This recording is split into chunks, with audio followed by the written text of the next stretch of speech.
the large building is similar to an aircraft hangar, so I was quite comfortable at scale. I now realise, for many in the property world, look at it and go, oh my goodness, now what you've got here is the equivalent of 3 tower blocks in the city. I just thought it was a big building, it's great, it's fine, we have a load of fun. And they said it's going to be a complete failure. And that really gave me the momentum. It's like, how dare they? It's going to fail. I haven't even started it. It's going to be a complete success.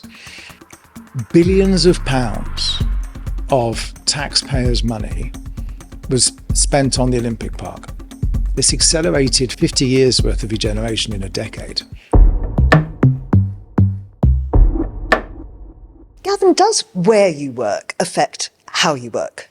I think it absolutely influences your output, your creative thinking, your ability to build a team, and most importantly, to enjoy the work. So here we are at Here East.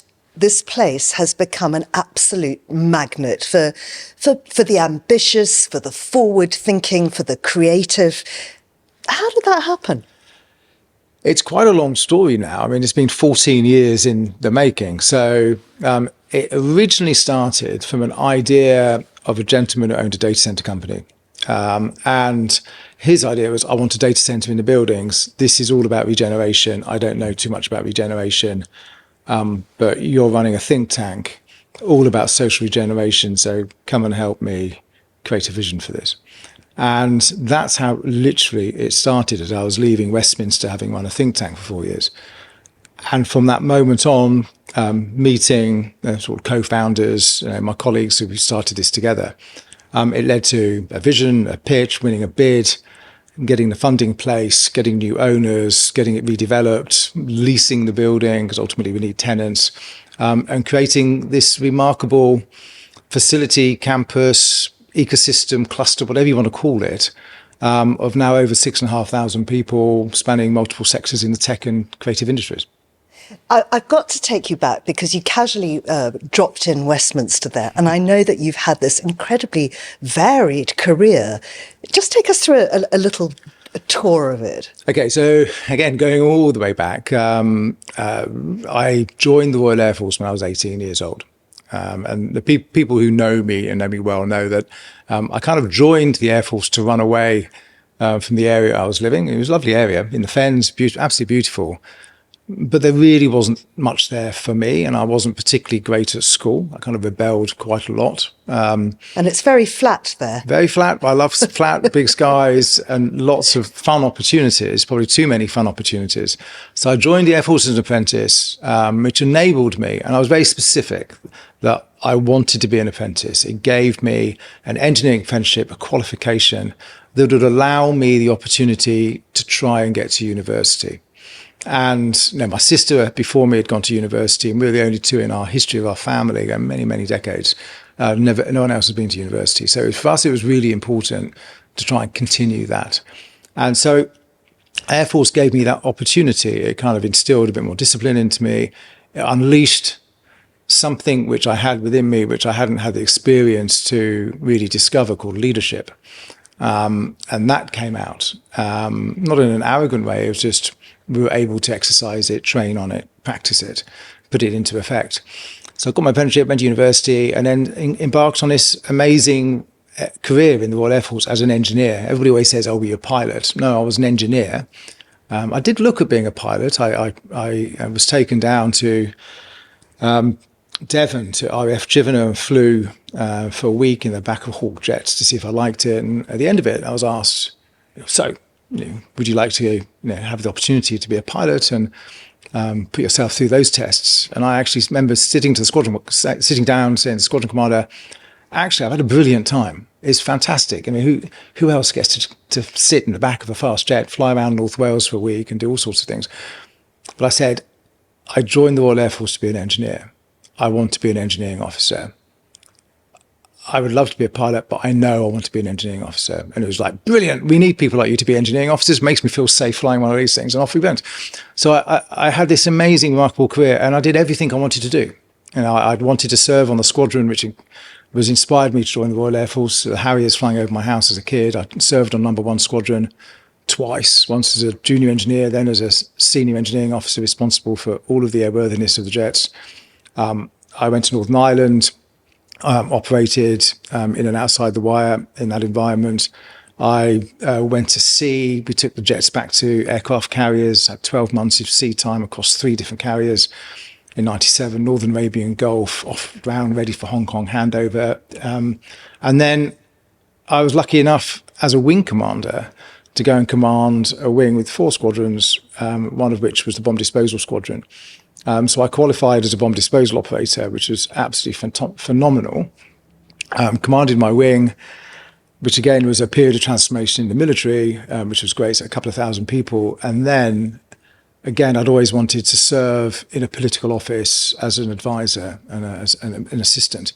So I finished off my career as a military assistant to the Defence Secretary in a team, specifically the Under Secretary of State, wonderful gentleman called Derek Twigg, and worked that for just under 2 years. And at that point, I thought, I'm ready to leave. I've done everything I wanted to do. The future was now going to be more office-based. It was going to be more working in headquarters, working in command headquarters, leading project teams, not so much on the coalface in operations. So I decided at that point, it's probably time for me to leave. So I turned down promotion to group captain and I left. And off we went on a journey, as my wife said. And it's been quite a journey. How do all those previous jobs shape how you think about buildings and spaces like this? Yeah, the background, I mean, it comes back to that first point, which was this is about regeneration. So it's about regeneration of a piece of London, which hadn't been invested in for decades. And that's why Ken Livingstone got behind the Games. He said he would only support a bid to host the Olympics if the investment was made into East London. Anywhere else he wasn't interested in. It needed to be in this part of London, otherwise he would not be supportive. And that is the seed of regeneration of what's going on over here, from that very early decision in the early 2000s through to winning the Olympic bid in 2007.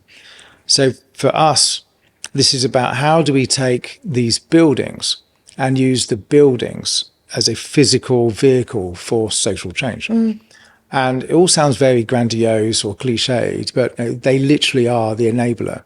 It's what goes on inside the buildings and the way that we bring people together and the programs we help enable and our generosity into the community, the wider local community and beyond, which allows change to happen in society.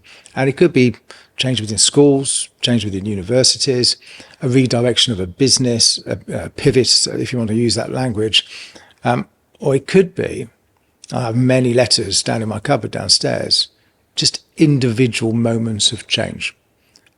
Here East sponsored me to go through my master's program. It changed my life. I've now completed my PhD. I'm now a doctor, and I'm working in the area looking at network effects of ecosystems. But there's many, many more circumstances. I can walk around this campus and see people today going, I know how we helped you. I know what this place means to you. Even though our work is not finished, I know instinctively what we've built here will endure. Can you tell me a little bit more about that along the lines of explaining what collision means and what an example of that might be? Yeah, I mean, it's interesting. So if you go back a decade or so, everybody used to speak about the water cooler movement. In fact, less than a decade ago, it's 2021, 22, and everybody's now working remotely, moving out of cities, going to the countryside, or just not coming to the office. And a lot of people were talking about, well, what about the water cooler moment? I'll say, actually, very American expression, the water cooler moment's not there. But actually, the things like collisions, as you mentioned, or those moments of exchange, the bump and mingle of being in close proximity with each other, where you are just happen to talk to people, stood getting some food or having a coffee, or you're talking to someone, but they know someone else and they say, oh, you should meet so-and-so. Those moments, I think, are incredibly important. So as an example, I was in a rush. I went to the canteen into the broadcast centre one lunchtime. I was just grabbing a sandwich and a lady said, you're Gavin. I said, I am, yes, hello. She said, hello, I'm Christina from UCL. I've just been with the team at Loughborough University. They say I should meet you. Been meaning to meet you. We're running this whole program on immersive experiments and how it can engage society, putting this project together. It's brilliant. Come and have a chat. Next thing you know, we've got 3 workshops up and running.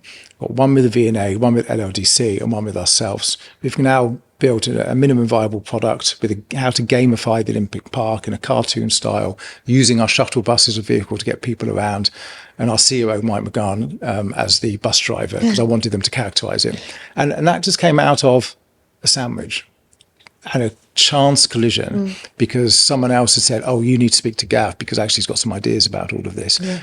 And many times over, those things happen of us bringing people together. But that can only happen when you've got the right people there in the first place. So how do you decide who actually can come in? Yeah, I think that's a more difficult question to answer. We spend a lot of time talking to people, a huge amount of time. If you go to some environments around the world or some innovation centres similar to what we have downstairs with Plexil, whether in Europe or North America, there'll be almost like a checklist. Are you operating in AI? Are you operating in deep tech? Are you operating in this, that, or the other? And if you can't tick a box, then they're not going to accept you because they're very, very prescribed.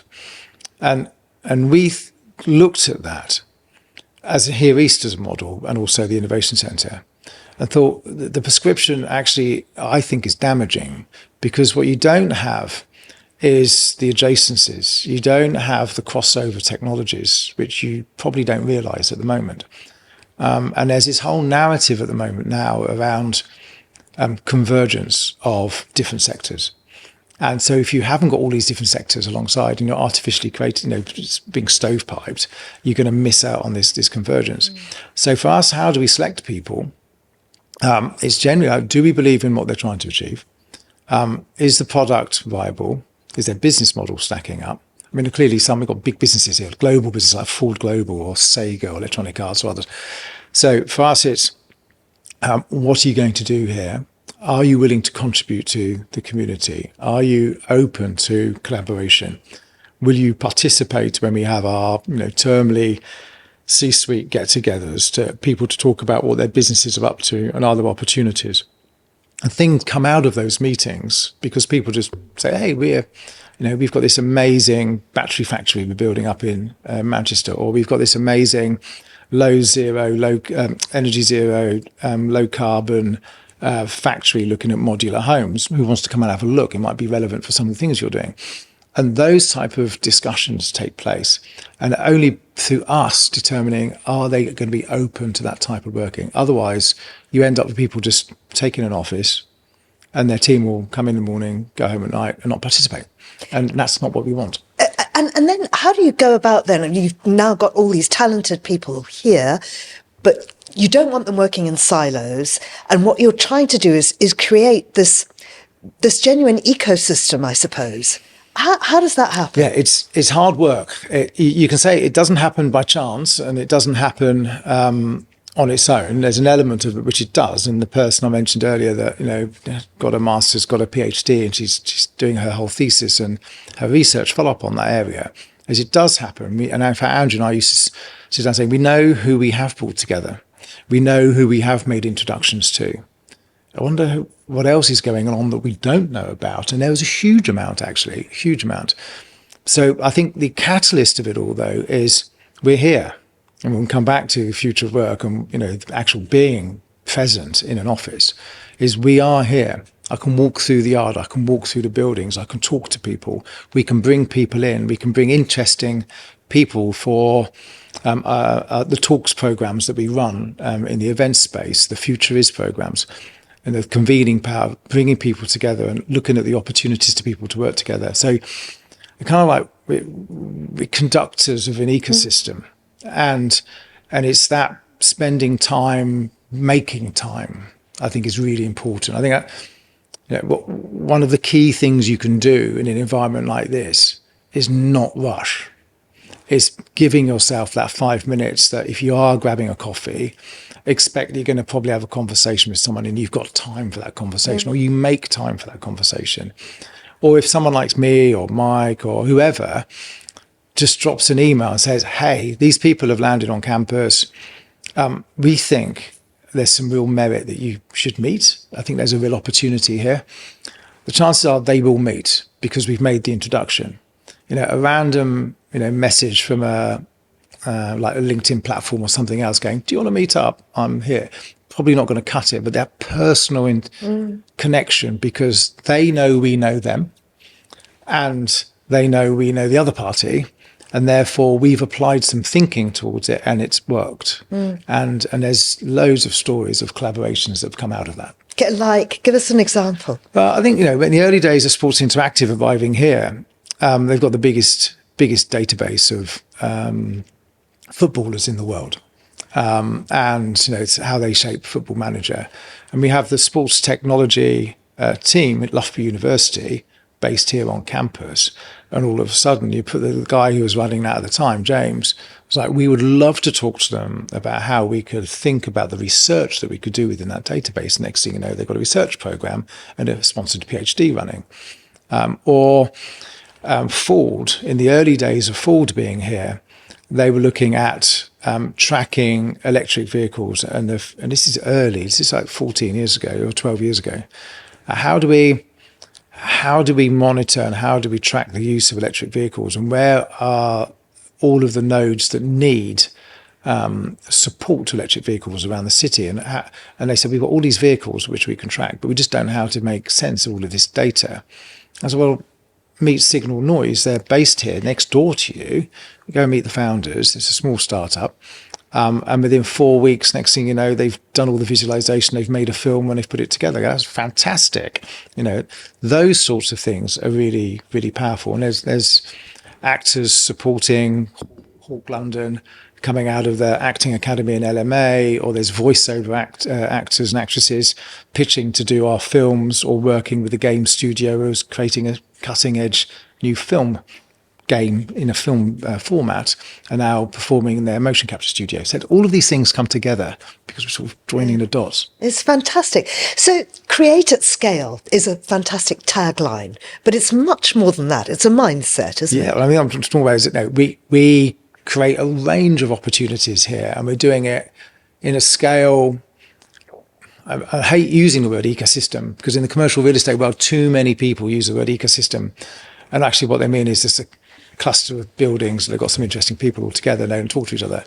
There's nothing wrong with that. That is a model, and it works. It's good for investors. We just have fun doing what we're doing. So we're building a cluster. It is a living ecosystem. We spend a huge amount of time either at the exec level, the management team level, down to our building managers, our heads of security, our security team. They know what's going on. And they're our eyes and ears. This is going on, this is going on. Oh, look, there's some demos going on over here, or we're telling them there's demos. Think about other people who might want to be in that. So I think for us, the create at scale piece is really important about the human aspect of that. What it also hopefully conveys is this is a place where you can let your ideas run wild. This is where you can imagine the kind of unthinkable, and you can try things in a way that other places in London possibly don't allow you to, because we're adventurous. We're kind of playful. I think you've got to know us quite well over the last year, where we'll try things, we'll do things, we'll take risks. The huge dinner that we did at the V&A beginning of the year, and the activation we did with Jason Bruges next door, was playful. In fact, I had people here yesterday still talking about it, going, we haven't quite recovered from that experience. But then we've had Conrad on this show, and we were approached. We did some work with him many years ago, before he could install a large clock in King's Cross. It needed a place to hang it, and it was huge. So we used one of our larger studios to test it for him. And we were approached again by Conrad and Tristram at the V&A to say, look, we've got this amazing kinetic piece of art, which is a lifelong project of Conrad's, and he wants to run it before he goes to MoMA in Tasmania. So we did a 6 months residency with him and built it, because we can. With 11 meters, huge, great high volume studio, this huge, great machine that was running, creating wave, and you saw that. Yes. So it allows unbelievably talented sculptors and artists and dancers and filmmakers and games makers and digital entrepreneurs to just try things in a space where it allows their mind to go, okay, think bigger. And that's what we hopefully convey. Well, exactly, but also in the way that you market yourselves. I mean, because if you were to put it in its blandest form, you'd say this is a property company, and the way you market yourself is what? You go to MIPIM, you go to property fairs, you do that, except you don't. Absolutely. No. And we wanted, you're right, people say, but how do you make it work? So, okay, it's really simple. Now, we like a very simple business model. I have space, you rent it from me. So it's a financial transaction, space and cash. Simple as that. Along the way, we will make your time with us really enjoyable. And the evidence will show if you come here, you will grow. And our input is not in to support your business model and how you're going to grow your business. It's the connections, the network, the opportunities, and the ability to collaborate with others is going to help you grow.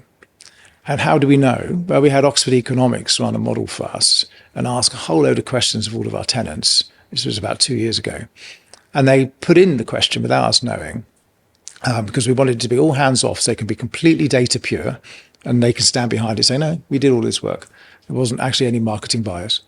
And they said, have you collaborated with anybody on campus? 90-something% of the businesses said yes. I think it was one that skewed the number. Because they'd only been on campus 6 months and they were still trying to bed in. And then the follow-up questions were, what was the impact of collaborating? And it was quite startling. It was, we got to know different sectors that we could actually put our products into. So that comes back to that adjacency point.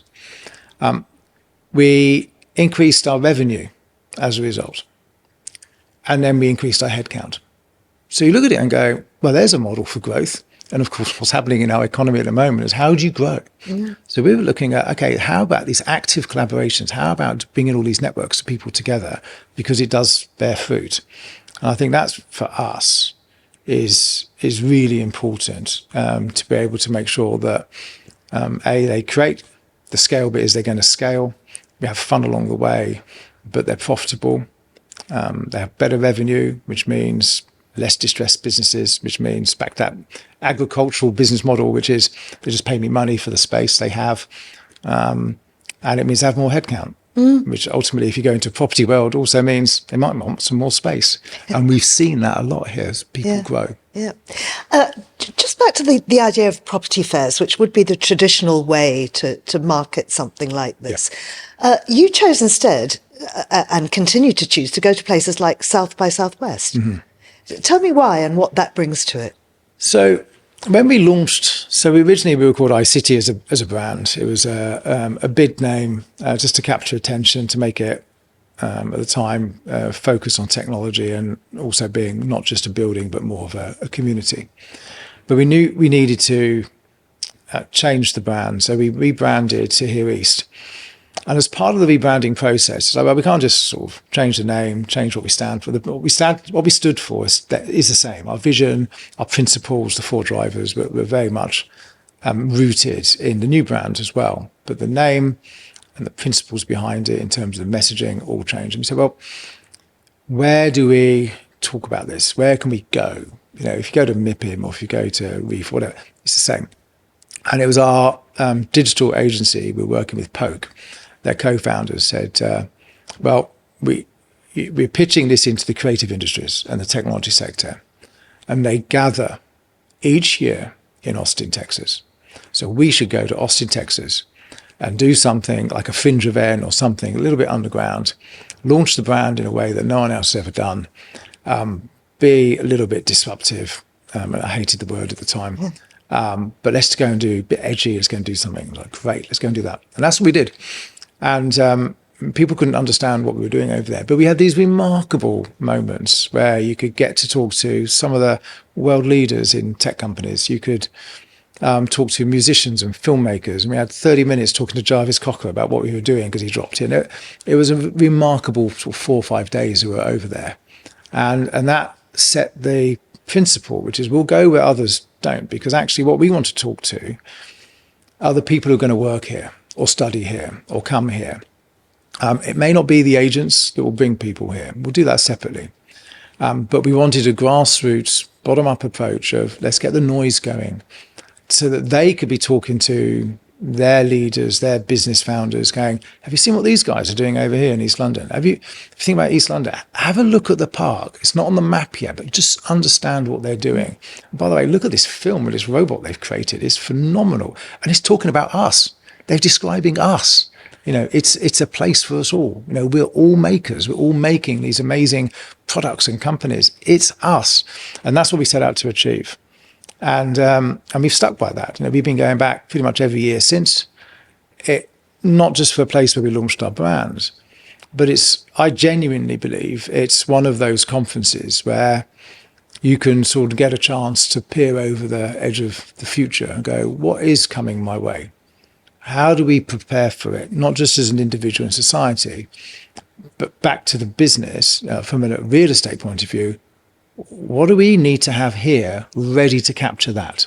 So we're ready for it when it breaks out. And I think that's, for me, is really important. And since then, now it's not too uncommon. Motor companies going to Gamescom, launching vehicles in a game, not in a physical. They have the physical version there, but people get to drive it in games first.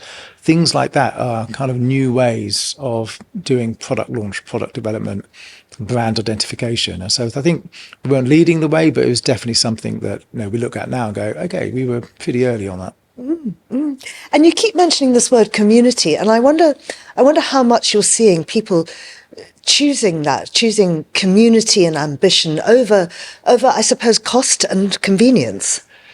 I think if people do choose they specifically choose to come here, and what we often hear is access to talent is really key.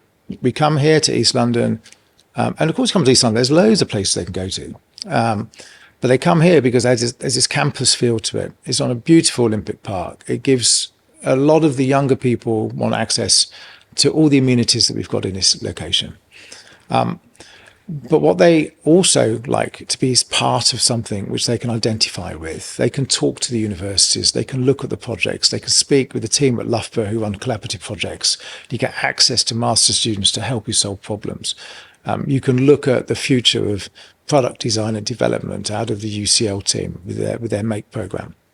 There's all sorts of interesting things going on here. And they want to be part of that because they realise it becomes quite inspiring for their own workforce. I think that's really key. So I think when you break it down to that, they choose to come here because they want to be part of something. When you listen to some of the businesses while they're here, they say we can go to any real estate at all, and we can go to an office, we can go to the other side of the park, we can go closer into town, we can go out of town. But coming here is a moment of business transformation for us. The type of people we can recruit, the type of people who come and work for us.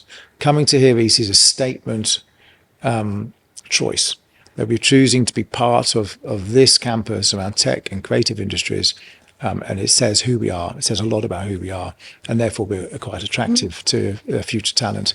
I think that works as well. So we spend a lot of time talking to people about what it means for them. When did you realise that you were disrupting this kind of vision that it would be a disaster, that there was nothing that could be done with the Olympic Park or indeed East London? I am quite stubborn. There we go. My wife and girls, they've heard me say it, determined. And I just didn't see how this was not going to work. The large building is similar to an aircraft hangar, so I was quite comfortable at scale. I now realise, for many in the property world look at it and go, oh my goodness, now what you've got here is the equivalent of 3 tower blocks in the city. I just thought it was a big building. It's great. It's fine. We have a load of fun.